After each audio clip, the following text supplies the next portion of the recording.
Alrighty, so this video is kind of for what hobo grow knows, or Aaron, whatever you want to call it. I mean, a little turd is probably a better explanation, but so hey, bud. So like I said, I was gonna make this video for you. So kind of what I was explaining last night in the messages is that, like I said, you know, if the bottom bowl on the carburetor, which I don't know how well you can see it, but right there is kind of the line. If this bowl right here is gone or missing, you most likely got water in the engine, because they usually can get it down the air cleaner there if it ain't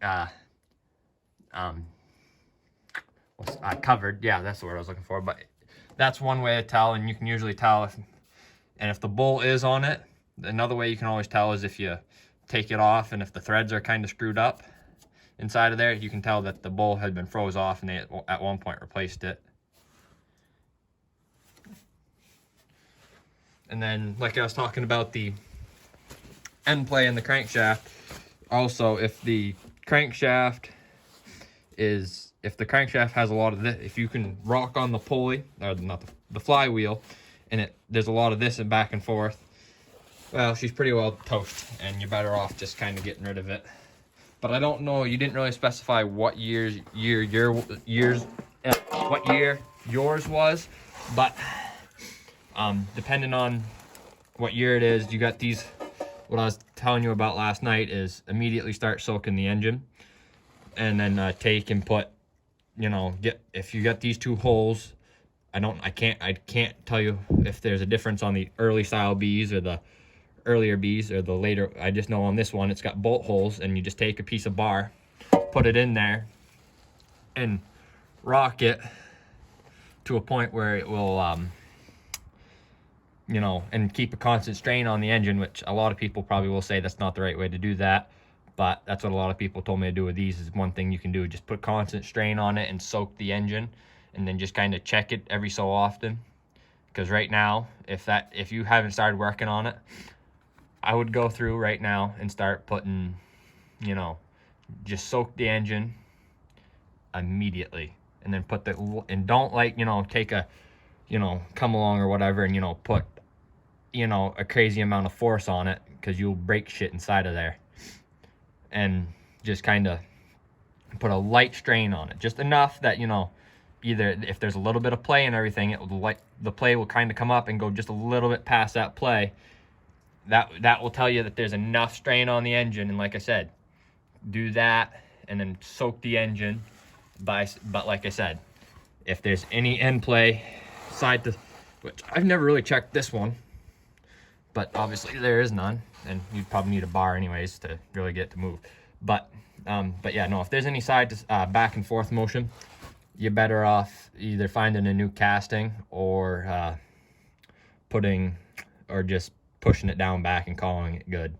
Because if there's any, I mean, because if there is, which I don't know how, I know it's not a super common thing, but it's common enough where you want to watch for it.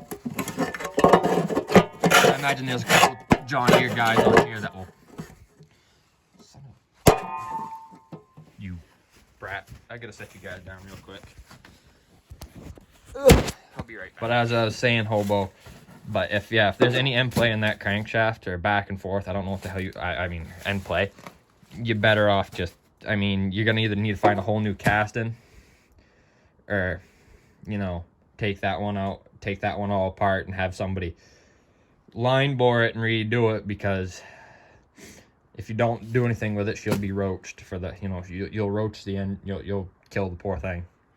And then another thing to watch for is that on these, I don't know what year your B is, but on my 52, or not, sorry, the transmission and crankcase is a 52, and the most of it's a 49. But down inside here, you're gonna want to check down inside here, because your transmission can be locked in gear. Because when we got the 52 here to be its donor, it was well, she was stuck in gear. Luckily we got it out of gear, but there's still some residual kind of problems with it, because like you notice that right there, that is it coming up against the gear.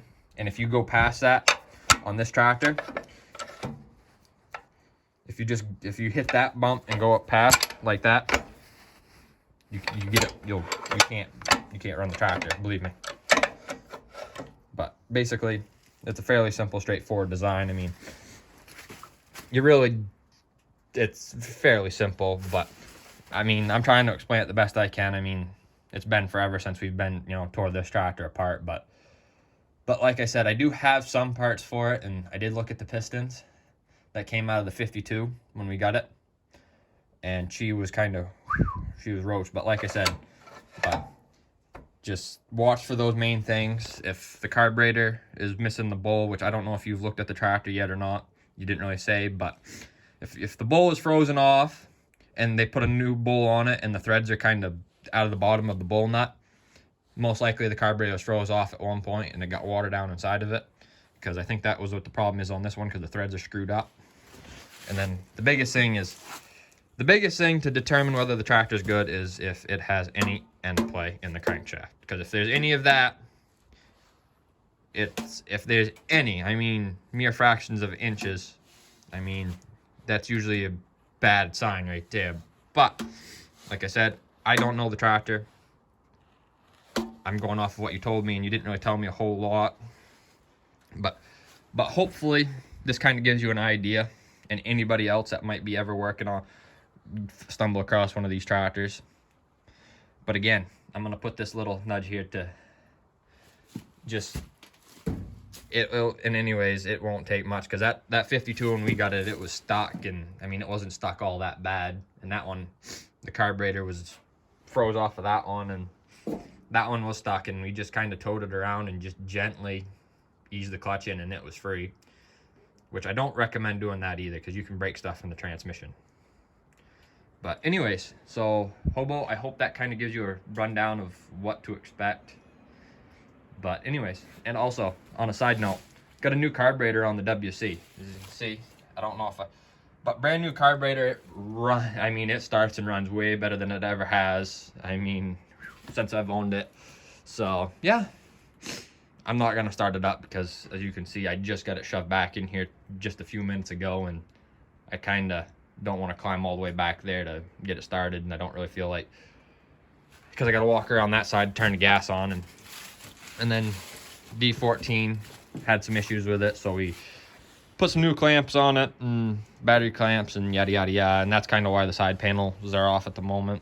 I got to put them back on, but first I got to get a correct battery for it, because I'm kind of robbing Peter to pay Paul right now. And that's the battery of our Ford tractor. So yeah, alrighty then. Hope that helped, Hobo.